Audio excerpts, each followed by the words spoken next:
नमस्कार, मैं अंजना और आप देख रहे हैं न्यूज सर्कल। आइए बढ़ते हैं आज की बड़ी खबर की ओर। जयशंकर का चीन दौरा, एससीओ बैठक, मानसरोवर यात्रा और संबंध सुधार पर चर्चा। भारत के विदेश मंत्री डॉक्टर एस जयशंकर 5 वर्षों के लंबे अंतराल के बाद चीन पहुंचे हैं। इस यात्रा को भारत चीन के बीच हालिया तनावों के मद्देनजर एक महत्वपूर्ण कूटनीतिक प्रयास के रूप में देखा जा रहा है। सोमवार को बीजिंग में उनकी मुलाकात चीनी उपराष्ट्रपति हांग झिंग से हुई, जिसमें दोनों देशों के संबंधों को सामान्य करने और आपसी संवाद को आगे बढ़ाने पर जोर दिया गया।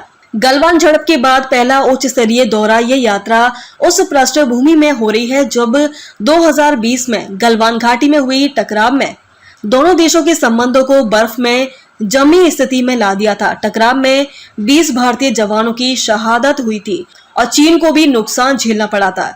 और ये भारतीय चीन के बीच पिछले 45 वर्षों में सबसे गंभीर सैन्य मुठभेड़ थी।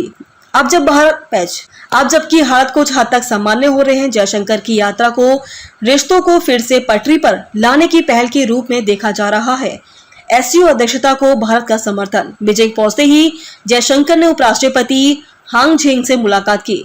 इस दौरान उन्होंने संघाई सहयोग संगठन में चीन की अध्यक्षता को भारत का पूर्ण समर्थन देने की बात कही। जयशंकर ने कहा कि यह समर्थन क्षेत्रीय स्थिरता और सहयोग को बढ़ावा देने में मदद करेगा।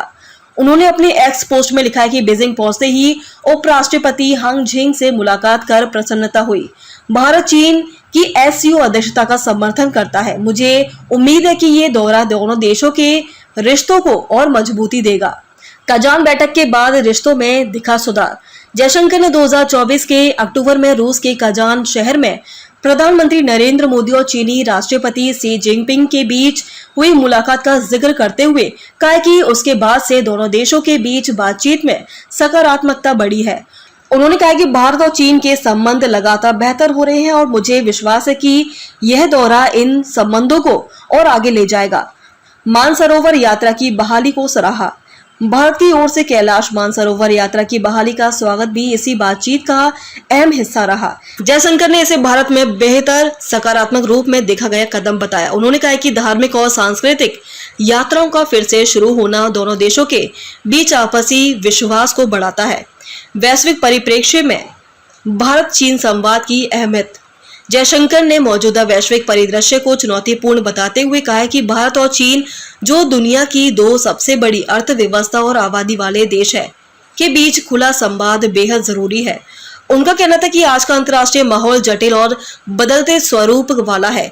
ऐसे में पड़ोसी देशों के रूप में भारत और चीन का आपसी संवाद बहुपक्षीय स्थिरता के लिए अनिवार्य है।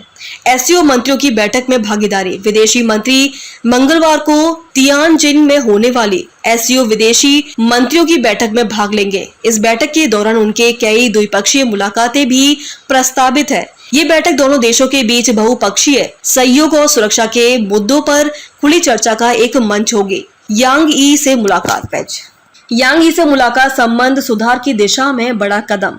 जयशंकर की चीन यात्रा के दौरान वे अपने समक्ष यांग ई से मुलाकात करेंगे। उन दोनों नेताओं के बीच पहली मुलाकात फरवरी में जोहान्सबर्ग में G20 सम्मेलन के दौरान हुई थी। माना जा रहा है कि बीजिंग में उनकी बातचीत सीमा विवाद को सुलझाने और विशेष प्रतिनिधि वार्ता प्रणाली को पुनः शुरू करने की दिशा में अहम पहल हो सकती है। अगली बड़ी पहल यांग ई का भारत दौरा। बातचीत के अगले चरण के रूप में अगस्त में चीनी विदेश मंत्री यांग ई की भारत यात्रा की संभावना है। इसी दौरे में उनकी मुलाकात राष्ट्रीय सुरक्षा सलाहकार अजीत डोभाल से हो सकती है, जो सीमा विवाद के समाधान के लिए महत्वपूर्ण मानी जा रही है। जयशंकर की यह यात्रा भारत और चीन के बीच फिर से आपसी विश्वास बहाल करने, रणनीतिक संवाद को मजबूत करने और धार्मिक सांस्कृतिक आदान प्रदान को बढ़ावा देने की दिशा में एक बड़ा कदम है। एससीओ के बहुपक्षीय मंच का इस्तेमाल करते हुए दोनों देश अब ये संकेत दे रहे हैं कि संवाद ही भविष्य का रास्ता है। अब तक के लिए बस इतना ही। फिर मिलते हैं एक ऐसे ही बड़ी खबर के साथ। तब तक के लिए नमस्कार और देखते रहिए न्यूज सर्कल। अगर आपको वीडियो पसंद आई हो तो लाइक करें व शेयर करें। ऐसे लेटेस्ट अपडेट पाने के लिए बेल आइकन प्रेस करना ना भूलें। अगर आप हमें फेसबुक या फिर इंस्टा के माध्यम से देख रहे हैं तो हमारे पेज को फॉलो जरूर करें। धन्यवाद।